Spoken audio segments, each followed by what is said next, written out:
Olá, bom dia! Hoje é dia 21 de agosto, meu nome é Augusto e essa é a Escola Dominical da Igreja Presbiteriana da Tijuca.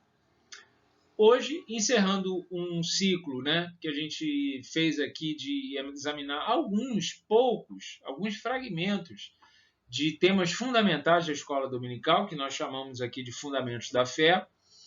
Eu chamei a aula de hoje de Fundamentos da Fé, a Consciência, que é uma aula que fecha, com conteúdos que nós já falamos aqui, a questão da revelação e o papel da revelação na vida de cada um de nós, a revelação que Deus nos permite conhecer dele, a questão da interpretação da verdade, né? E o que fecha esse tema é justamente a questão da consciência.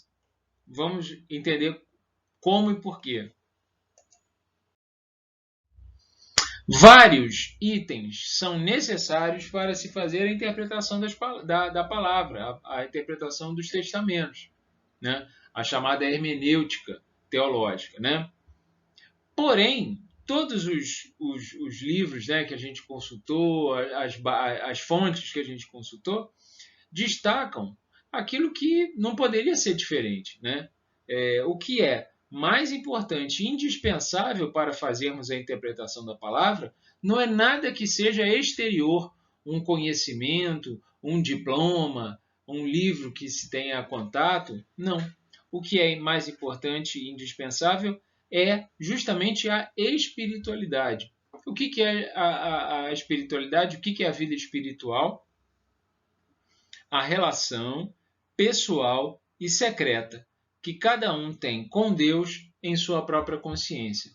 Essa é uma forma através da qual a gente pode resumir o que seria a vida espiritual, a relação que cada um de nós tem com Deus em sua própria consciência. E aí, para falar sobre esse tema, várias estratégias a gente poderia elencar aqui.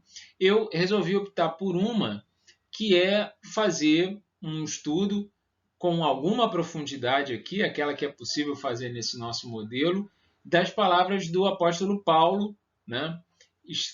Palavras profundas, talvez em alguns momentos misteriosas, né? Mas a gente vai ver que não tem mistério nenhum.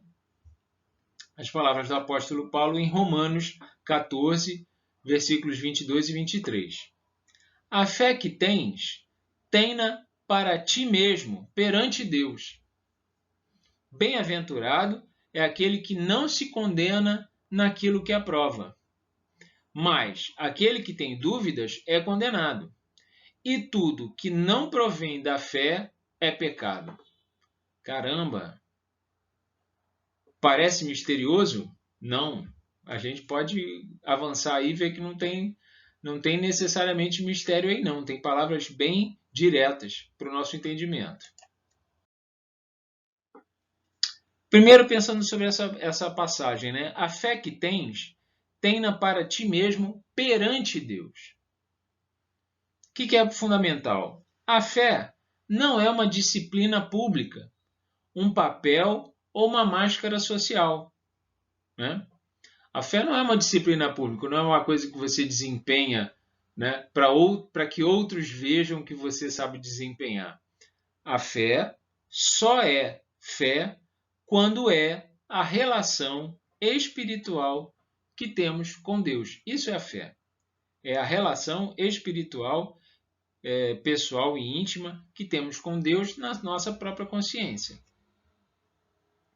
É nessa relação espiritual com Deus que nos revelamos para Deus e onde Deus nos conhece. É isso que Deus conhece de nós, não é? Se você, né, o carro que você anda, isso tudo não tem a menor relevância. É nessa relação que podemos, inclusive, pedir e receber a ajuda especial de Deus, inclusive para pedirmos mais fé quando consideramos que ela não está faltando. E outro item necessário que está contido nessa frase do apóstolo Paulo: a fé que tens, tem-na para ti mesmo perante Deus. Né? o aprendizado de que não podemos avaliar e medir a fé dos outros. Não podemos. Por quê? Não podemos avaliar e medir a fé dos outros. Essa avaliação, além de ser indevida, ela não nos cabe, porque quem cabe avaliar é Deus, ela não é possível. Você só avalia a exterioridade dessa fé do outro. Só Deus sabe a fé que existe no coração de cada pessoa. Quando nos deixamos agir assim, tentar avaliar a fé dos outros, né, iremos julgar as outras pessoas. E agindo assim, acumulamos julgamento para nós mesmos diante de Deus. Né? Quando queremos fazer aquilo que não devemos e nem podemos fazer, nós acumulamos julgamento contra nós diante de Deus. Continuando, bem-aventurado é aquele que não se condena naquilo que crê. Feliz, eu poderia traduzir da seguinte forma, né? Feliz daquele que não tem hábitos, crenças e valores pessoais que ele mesmo reconhece serem contraditórios às Escrituras.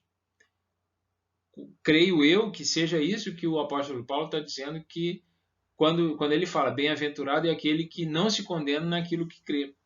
Né? Feliz daquele que não tem hábitos, crenças e valores que ele mesmo irá reconhecer serem contra as Escrituras. Isso é uma bem-aventurança. Quem está nessa situação, né, e tem uma fé sincera, acaba por se condenar naquilo que aprova. Quem tem uma fé sincera e descobre em si mesmo valores, crenças e hábitos contrários à verdade das Escrituras, vai se condenar naquilo que aprova. Puxa vida, caramba, eu gosto tanto de vingança, eu gosto tanto de ter raiva do outro, eu gosto tanto de conjecturar, né?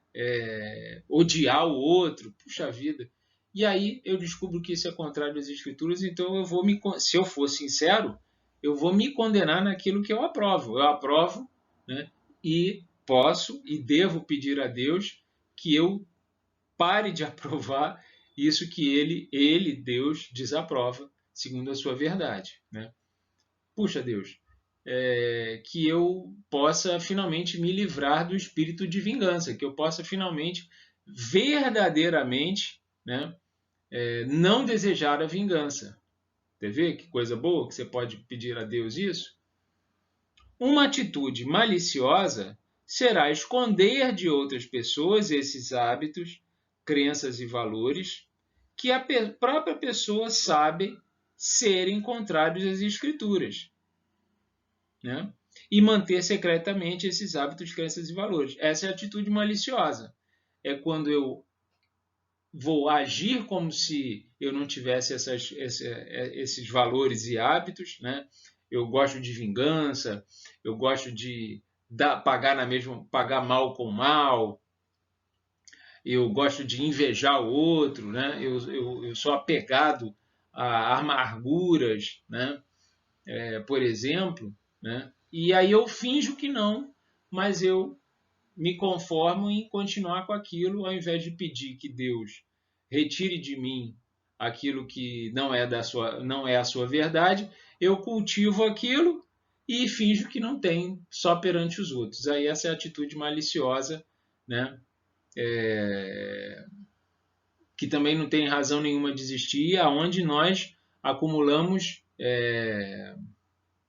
diante de Deus a reprovação de nós mesmos, né? Bem-aventurado é aquele que não se condena naquilo que aprova. Eu falei crer, né? Não se condena naquilo que aprova.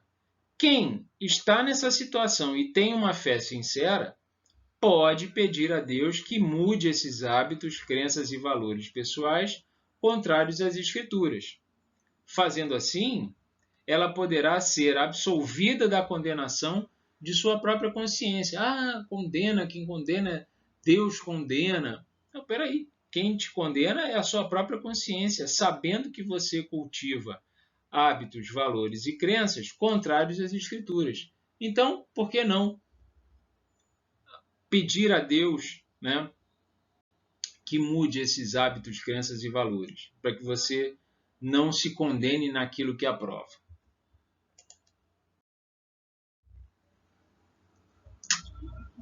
E as palavras do apóstolo Paulo continuam, né? Mas aquele que tem dúvidas é condenado. Como é que a gente pode entender melhor esse trecho? A fé, na verdade, das Escrituras é uma fé espiritual.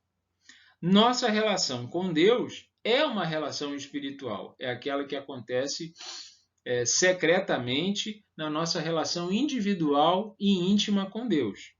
Disso decorre que, mesmo que a pessoa se apresente aos outros como quem tem uma fé absoluta e correta, né, mas na sua consciência essa pessoa vacila em dúvidas, Deus conhece justamente a consciência dessa pessoa e a sua incoerência. Aquele que tem dúvidas é condenado pela sua própria consciência, na qual se revela a sua incoerência. No seu íntimo, essa pessoa sabe de suas dúvidas e incoerências e sabe que Deus a conhece de forma transparente.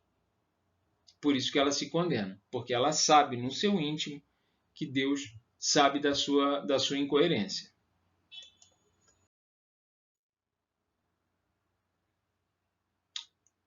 E terminando o trecho do apóstolo Paulo, e tudo que não provém da fé é pecado. Né? A gente pode continuar nessa epígrafe, né? A fé na verdade das Escrituras é espiritual e a nossa relação com Deus também é uma relação espiritual. Deus sabe se aquilo que você faz é sincero ou malicioso. Até o bem pode ser realizado por malícia. É o bem que realizamos por motivos pessoais e ocultos. Ah, eu vou fazer isso aqui, mas eu vou fazer só porque eu gosto que o outro me tenha como uma pessoa especial, eu só gosto que o outro fique agradecido por mim, é por isso que eu faço. Aí eu digo que não, eu digo que eu faço porque é um mandamento, mas eu faço na verdade porque eu gosto que o outro, né, fique me devendo um favor, né? Você realiza um bem de forma maliciosa, né? E isso não provém da fé, essa é uma realização pessoal tua. Tudo aquilo que realizamos por motivos pessoais ocultos não provém da fé e não é verdade das Escrituras, ainda que pareça ser. Né? Então, o que não provém da fé é pecado. Aquilo que não provém da fé é aquilo que provém dos nossos motivos pessoais ocultos. Né? Ainda que pareça, não provém da fé nem da verdade das Escrituras. Bom, pessoal, então espero que vocês tenham gostado. Esse foi o nosso recado de hoje. Fiquem com Deus, boa semana a todos. E para a semana que vem a gente começa um novo ciclo. Um abraço.